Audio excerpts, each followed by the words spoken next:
नमस्ते विद्यार्थियों।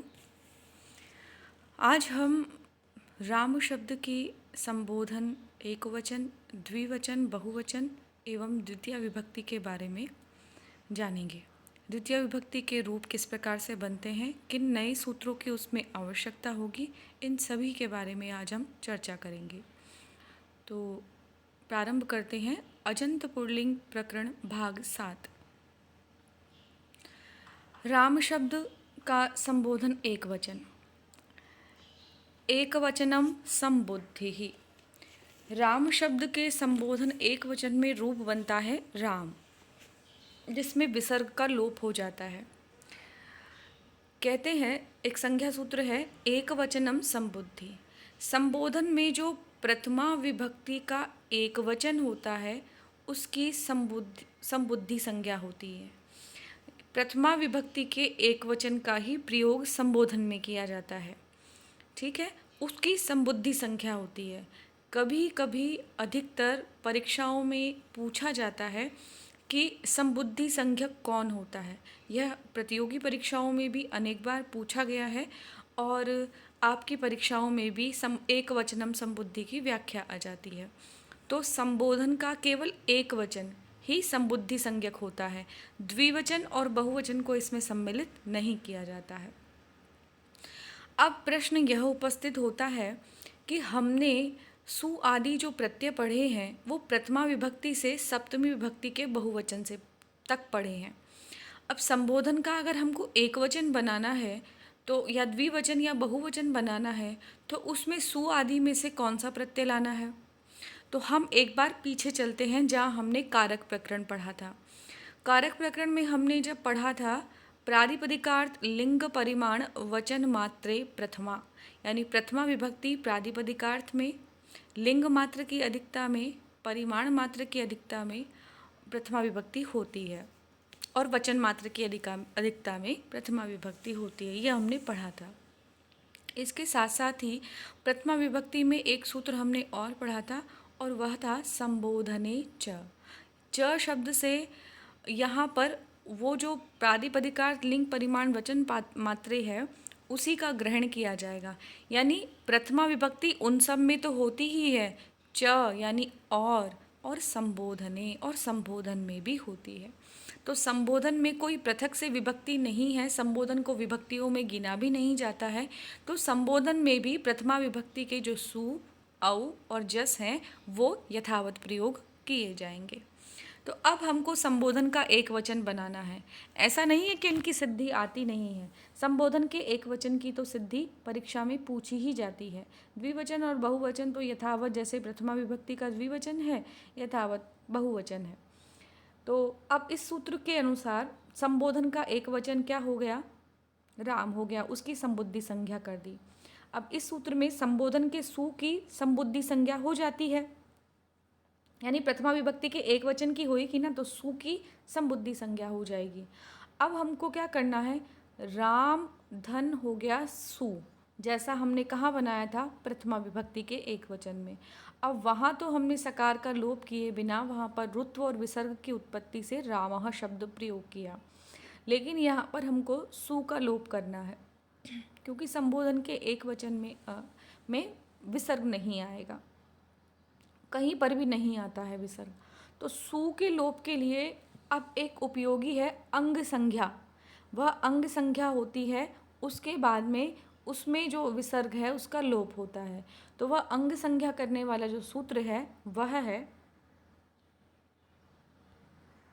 यस्मात् प्रत्यविधिस्तदादि प्रत्यंगम। जो प्रत्यय यस्मात् यानी जिससे, प्रत्यय यानी प्रत्यय, प्रत्यय यानी जो प्रत्यय, यस्मात् यानी जिस शब्द से, विधि ही विधान किया जाता है, तद आदि वह शब्द है, आदि में का मतलब प्रारंभ में जिसके, प्रत्ययंगम ऐसा जो प्रत्यय का अंग है यानी पूरा वह शब्द समुदाय है वह क्या कहलाएगा, अंग संज्ञक कहलाएगा।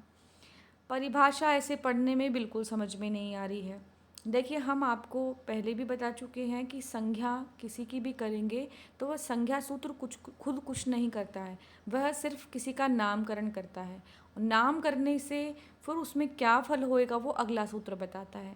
जिस प्रकार से हमने पढ़ा, अभी संबुद्धि संज्ञा पढ़ी है, तो संबुद्धि संज्ञा करने के बाद क्या, अब उसका कोई ना कोई फल होगा, तो संबुद्धि संज्ञा करने के बाद उसकी अंग संज्ञा की जाएगी। अब अंग संज्ञा है कि जिस प्रत्यय जिस शब्द से विधान किया जाता है वह शब्द है जिसके प्रारंभ में ऐसा शब्द स्वरूप और उस प्रत्यय के परे होने पर अंग संज्ञा होती है। प्रत्यय यानी प्रत्यय के परे होने पर।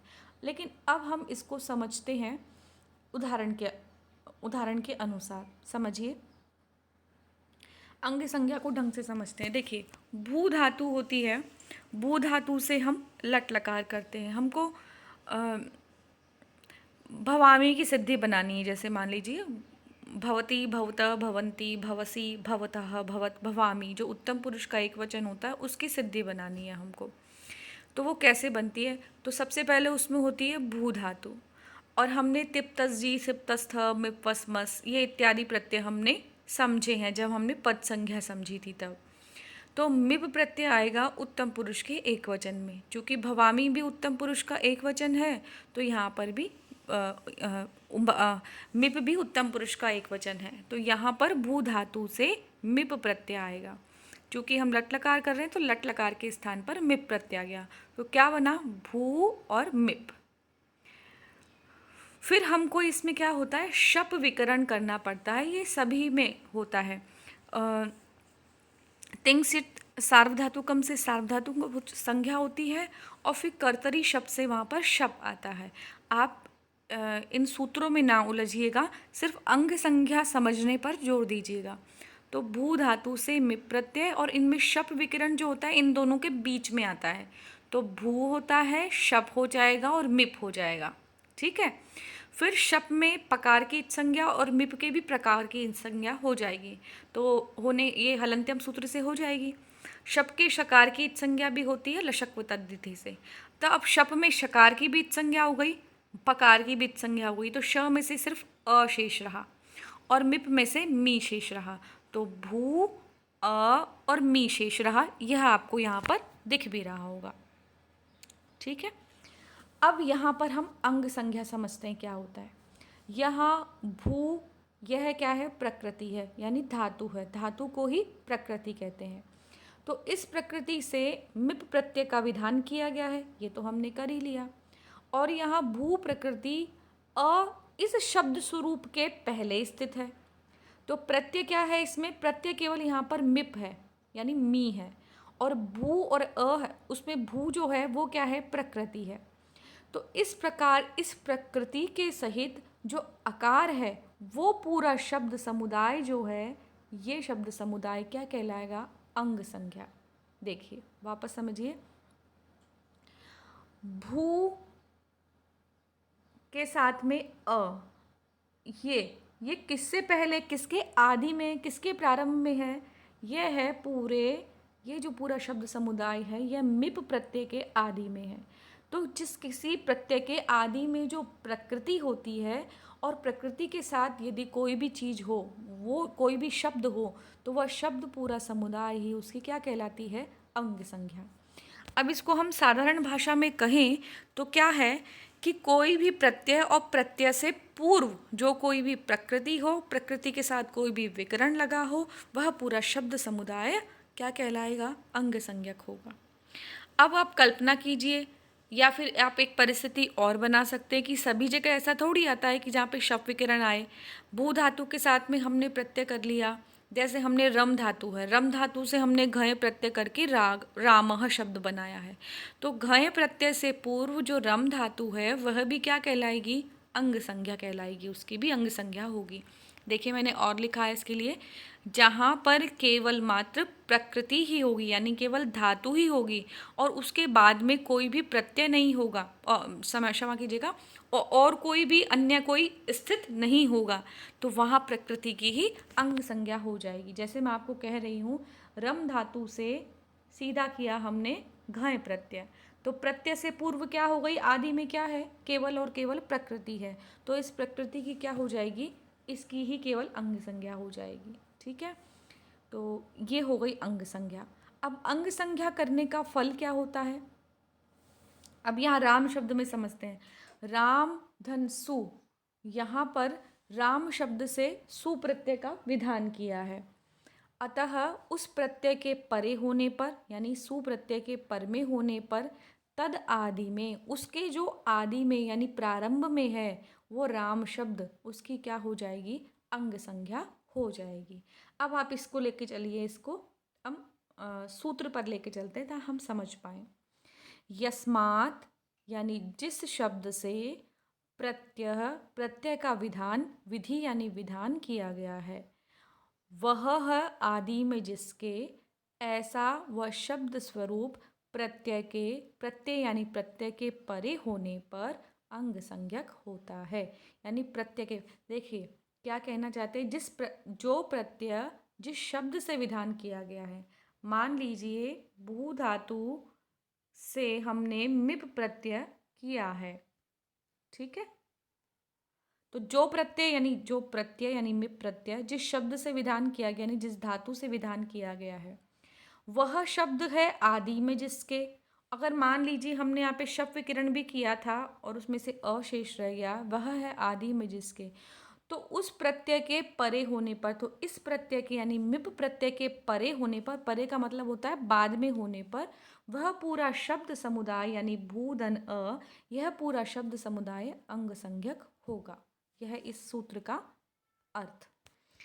अब अंग संज्ञा कर ली हमने। रामधन जो सु है, हमने कहा सु यहाँ पे प्रथमा विभक्ति का ही आएगा, क्योंकि संबोधन में प्रथमा विभक्ति ही लगती है, तो यहाँ पर राम शब्द की अंग संज्ञा हो गई।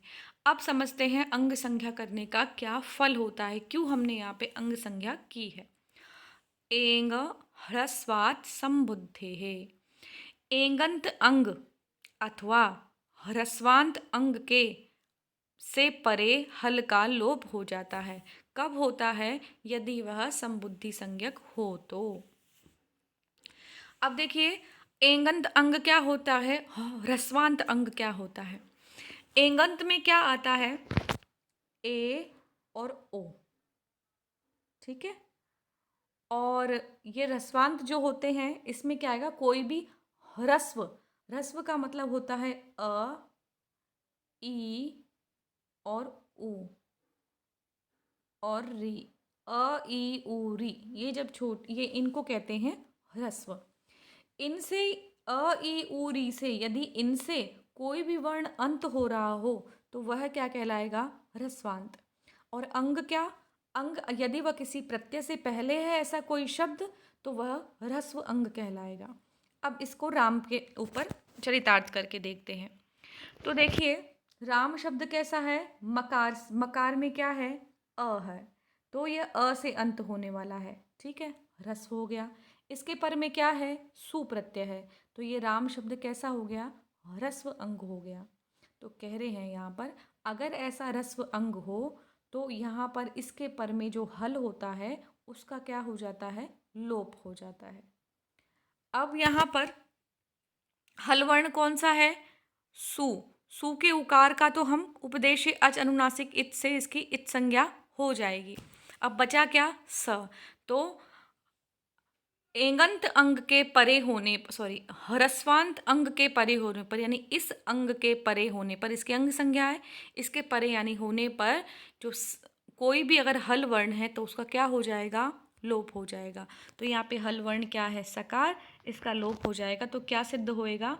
राम। यह प्रयोग सिद्ध हो जाएगा। तो यहाँ पर हमने प्रथमा विभक्ति के एक वचन को सिद्ध कर लिया है। और द्विवचन और बहुवचन बिल्कुल वैसे ही है जैसे हमने रामऊ की सिद्धि की थी और जैसे हमने रामाह की सिद्धि की थी। रामऊ की सिद्धि में हमने प्रथम स्वरूपाणाम एक शेष ये किया ही था, क्योंकि राम राम दो बार आ गया था तो उनमें से एक शेष रह जाएगा। फिर प्रथमयो हो पूर्व सवर्ण से पूर्व वाले को सवर्ण दीर्घ करना था, लेकिन नादीची सूत्र बीच में आता है और वह उसका निषेध करके एकादेश ही हो जाएगा। फिर वृद्धि संज्ञा करके राम धन औ को मिला करके वृद्धि संज्ञा हो जाए, वृद्धि हो जाएगी और रामोह रूप सिद्ध होगा। इस प्रकार से ही हमने बहुशु बहुवचनम लाकर बहुवचन की उसमें जस प्रत्यय किया था, फिर उसकी विभक्ति संज्ञा की थी, चूटू से जस के जकार का लोप किया था, अस हो गया था, और न विभक्तो तुष्मा सूत्र से क्या हुआ था, त वर्ग सकार और मकार जो होते हैं वो इत संज्ञक नहीं होंगे जब वह विभक्ति में होंगे, तो इससे इत संज्ञा का निषेध होकर सकार के स्थान पर रुत्व विसर्ग होकर रामः प्रयोग सिद्ध किया था। अब हम द्वितीय विभक्ति के एक वचन को भी देख लेते हैं। तो इसमें मैंने फिर आपको प्रारंभ से समझाने का प्रयास किया है। देखिए यहाँ तक के जो सूत्र हैं, ये जो लिखे हैं मैंने, ये वाले, ये सभी में एक समान है।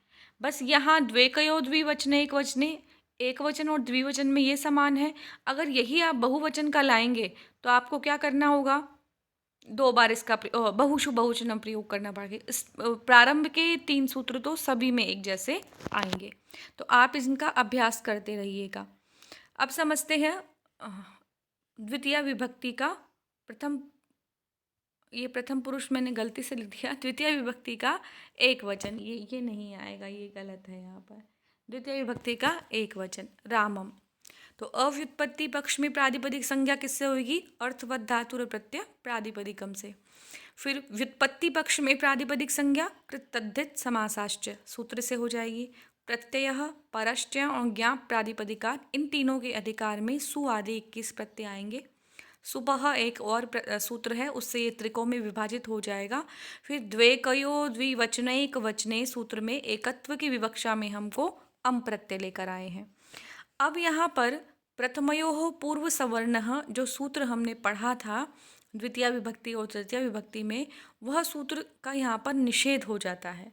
क्यों होता है निषेध, क्योंकि इसमें अग्रिम सूत्र जो बनाया गया है वो केवल इसी में काम करता है। क्या है अग्रिम सूत्र, अमी पूर्वः। अब देखिए उसमें क्या हो रहा था प्रथमयो पूर्व सवर्णों में, वहाँ पर कहते हैं कि यदि प्रथम अक प्रत्याहार हो और प्रथमा और द्वितीय विभक्ति का अच उससे पर में हो, यानी इधर की तरफ अगर अक प्रत्याहार हो और इधर प्रथमा और द्वितीय विभक्ति का कोई भी अच हो, तो उसमें क्या होगा कि जो पूर्व वाला सवर्ण है उसको दीर्घ हो जाएगा। तो यहाँ पर हमारी स्थिति है राम, यानी यहाँ पर अक विद्यमान है राम में, और इसके पीछे क्या है अम, तो यह भी क्या है अच है। तो यहाँ कह रहे हैं इस पूर्व वाले मकार के आकार को दीर्घ होकर रामाम बन जाएगा, जो कि क्या अनिष्ट प्रयोग होगा। तो उससे बचने के लिए यहाँ सूत्र दिया अमी पूर्वः। तो जब अक से अम में विद्यमान अच परे हो तो पूर्व और पर के स्थान पर पूर्व रूप आदेश होता है। देखिए अमी का मतलब है अम, और इसमें कौन सी विभक्ति है, सप्तमी। सप्तमी विभक्ति का अर्थ क्या होता है, पर में। तो अक से अम में विद्यमान अच परे हो तो पूर्व और पर के स्थान पर पूर्व रूप आदेश होता है। इसका प्रयोग समझिए, राम धन अम, ठीक है, ये अम प्रत्यय आ गया, सु औजस अम, तो अम प्रत्यय ले आए हम यहाँ पर। मकार के बाद में अकार है, ठीक है। अक से परे क्या है, अम है। यहाँ पर अक से अम में विद्यमान अक तो किस में आ गया, राम शब्द में, मकार के आकार में। उसके पर में अम है, अम का भी क्या है, अच है। अम में भी तो अच है ना, अच का मतलब है इसमें स्वर है, तो इसमें स्वर विद्यमान है। अतः इस सूत्र के द्वारा पूर्व यानी अ और पर यानी अ, इनके स्थान पर अकार का ही यानी पूर्व रूप ही आदेश होगा, ये वाला, कोई सवर्ण दीर्घ नहीं होगा, और ये होगा, और पीछे वाला म लग जाएगा, रूप सिद्ध होगा रामम। तो इस प्रकार से द्वितीय विभक्ति का एक वचन भी सिद्ध होता है। तो आज के वीडियो में इतना ही। अगले वीडियो में हम रामौ की सिद्धि तो हमने यथावत की हुई है, रामान की सिद्धि के साथ में फिर चर्चा करेंगे। धन्यवाद।